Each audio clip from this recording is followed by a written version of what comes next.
Tudo bom com vocês? Espero que sim. E chegamos à nossa aula, que acho que vocês vão mais achar assim, diferente de todas. Porque a gente tem sempre visto matérias que nós já trabalhamos, matérias que nós já vimos alguma outra vez. E nessa agora veio com matéria super, hiper, mega nova. Então vamos lá. Essa aula é a aula de Geografia da semana 1. Por favor, não esqueçam de preencher com o seu nome, preencher o nome da escola, tá beleza?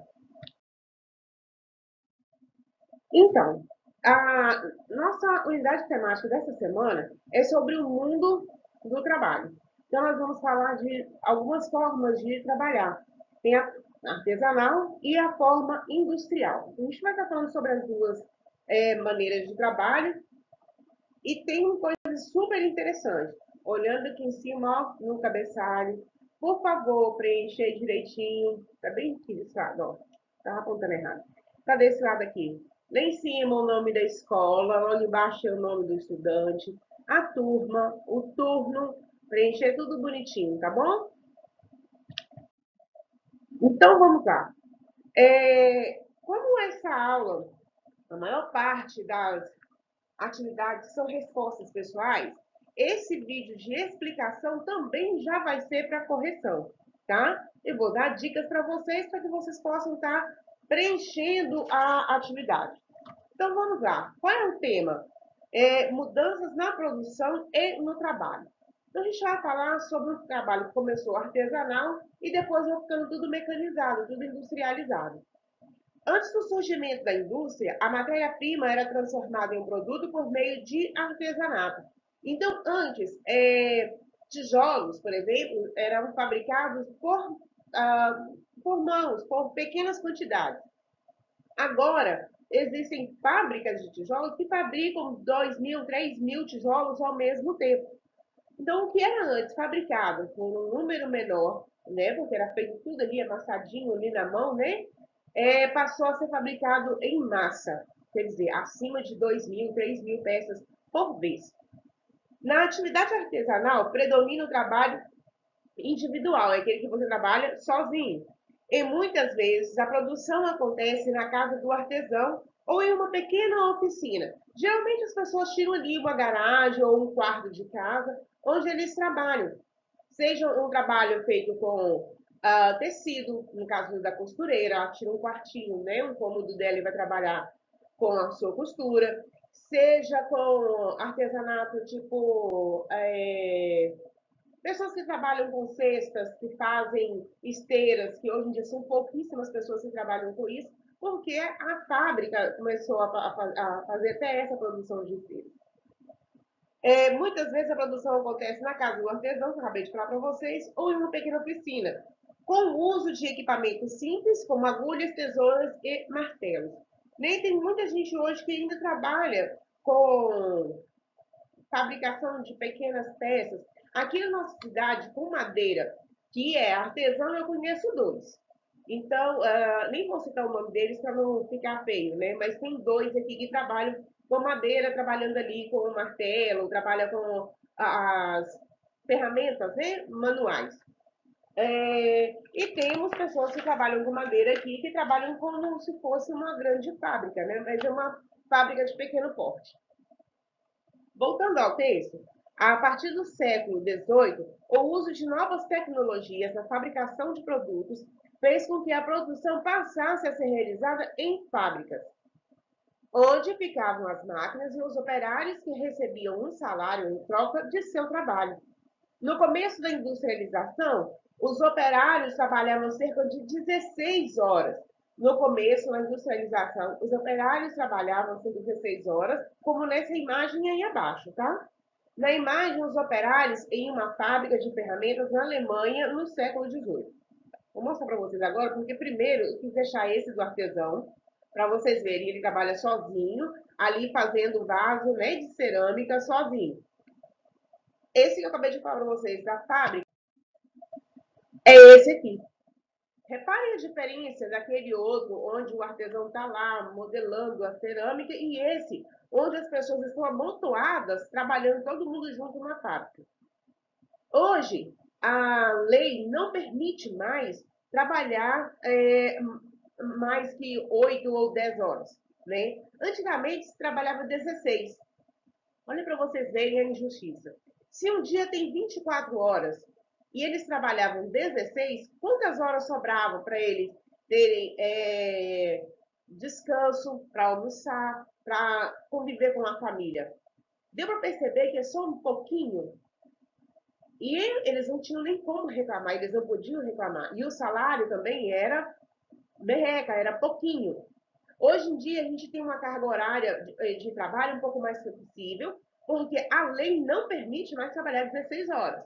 Então, graças a Deus, houve essa mudança, porque antes as pessoas trabalhavam feito escravas. Trabalhavam um volume maior dentro de um lugar pequeno para que a produção fosse em massa. Na segunda parte, a poluição do ar e das águas pela produção industrial era intensa. Hoje já ainda continua, tá? Não existe, algumas fábricas não têm filtro de ar nas suas chaminés, não tem filtração de esgoto, né, que é a saída de todo o dejeto da fábrica, mas no século XVIII, essa quantidade de poluição era 2, 3 vezes maior. Na imagem, há uma fundição em Manchester, no Reino Unido, de 1814. Então, quando você olha essa segunda imagem aqui, ó, tá vendo? Logo acima aqui. Então, quando você presta atenção nessa imagem, a primeira coisa que você vê, muita fumaça.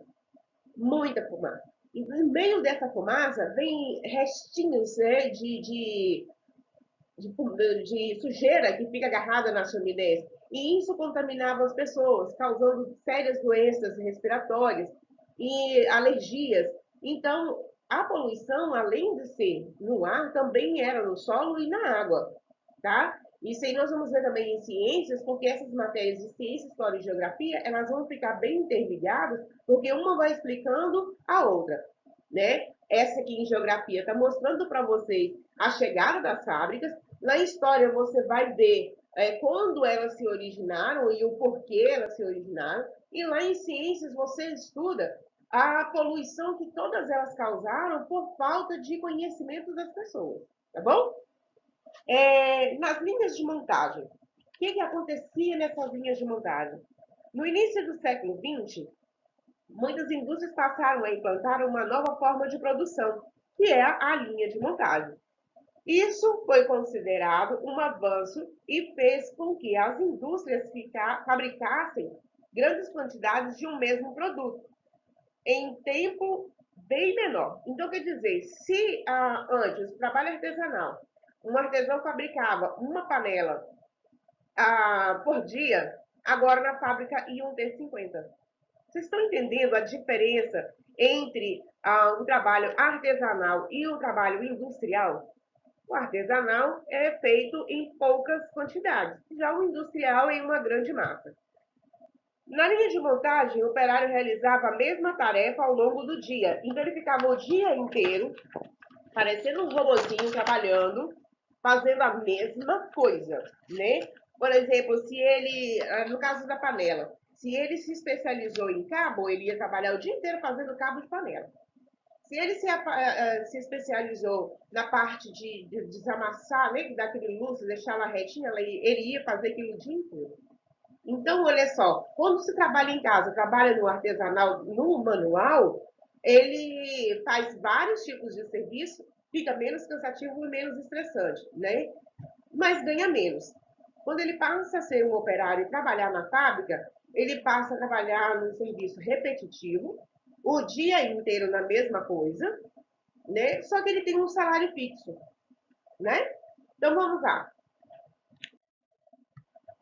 Nas últimas décadas, uma inovação importante nas indústrias e nas linhas de montagem foi a implantação de robôs programados para realizar tarefas com mais precisão e rapidez e eficiência. É sobre isso que eu estava falando com vocês.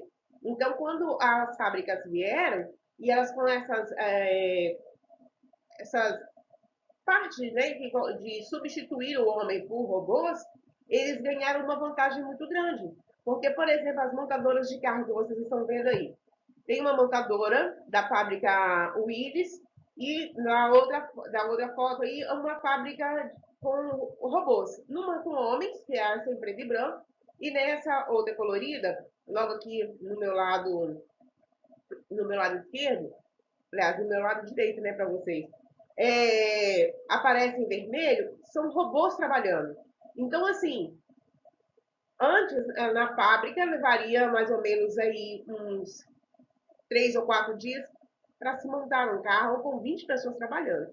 Já no caso dos robôs, isso aí aumentou, né? Então vamos às perguntas. Responda no caderno. No caso, não é nem no caderno, né, gente? É aí mesmo, porque é pequenininho, porque o nosso cotidiano da nossa cidade nos dá uma resposta bem pequenininha para essas questões aí. Então, não é no caderno que vocês vão responder, não. Na folha mesmo. A produção artesanal no lugar onde você mora? Tem alguém que trabalha com artesanato? Que trabalha ali com as mãos? Pode ser uma costureira, uma crocheteira, uma bordadeira, alguém que trabalha com madeira ou cerâmica, trabalha com as mãos, tá? E uma ferramenta simples, que não seja industrializada. Se tem, você vai colocar. Quais são as principais produções do artesanato local? Então, isso vocês têm que perguntar para as mães, para os pais ou para os avós, principalmente as avós. Elas vão saber responder para vocês até quem são as artesãs aqui da nossa cidade. Porque tem, tá, gente? 2. Sobre o surgimento da indústria, responda. O surgimento da indústria, vocês voltem ali na parte que fala sobre o século XX, que é na página anterior. Como você imagina o dia a dia de um operário que trabalhava nas fábricas do século XVIII? Lembrando, no dia tem 24 horas. No século XVIII, eles trabalhavam cerca de 16 horas. Hoje, nós trabalhamos a metade disso. Então, como era para eles trabalhar o dia inteiro, só ter 8 horas de descanso, e essas 8 horas eles tinham que distribuir entre família, lazer, comida e descanso. Olha para vocês verem, não tinha tempo para nada. Já dei praticamente a resposta para vocês aí já, né? Como eu disse, esse vídeo não é só explicação, ele também é correção da atividade, por isso que eu estou dando pistas para vocês, tá? Letra B. Você acha que hoje em dia ainda há pessoas que trabalham muitas horas por dia? Será que ainda há fábricas com más condições de trabalho? Gente, é só vocês pararem para pensar se todo mundo segue a lei. Todo mundo anda corretinho na lei? Se anda, então coloque aí a sua resposta que não tem ninguém que trabalha muitas horas por dia, né? E se as fábricas ainda têm más condições? Não, de forma alguma. Agora, se para vocês, isso é uma resposta completamente pessoal, se na cabeça de vocês acreditam que ainda existem fábricas onde as pessoas trabalham em más condições, sem segurança, sem um capacete, sem um colete, se existe isso, você coloca aí, tá bom? Letra C. Em sua opinião, atualmente ainda há fábricas que causam problemas ambientais? Quais são esses problemas? Também já expliquei para vocês sobre aquelas fábricas que deixaram de fazer utilização ou nunca utilizaram filtros nas suas chaminés ou nos seus escapamentos de esgoto. Questão 3. Leia o texto sobre as linhas de montagem. Só voltar um pouquinho que vocês vão encontrar ele. Observem as imagens e responda. Na sua opinião, as transformações na produção industrial trouxeram mudanças no trabalho dos operários? De que maneira você acha que isso aconteceu? Então, olha só, lá na linha de montagem você tem, de um lado, né, assim, você tem aquela foto em preto e branco que eu falei para vocês, que para vocês vão estar tudo em preto e branco, né? Então, é a foto da esquerda, vai estar para vocês mostrando vários operários fazendo a linha de montagem dos carros, né? E na segunda imagem, que está do lado direito, tem robôs trabalhando. Então, de que maneira você acha que isso aconteceu e como que isso afeta os trabalhadores?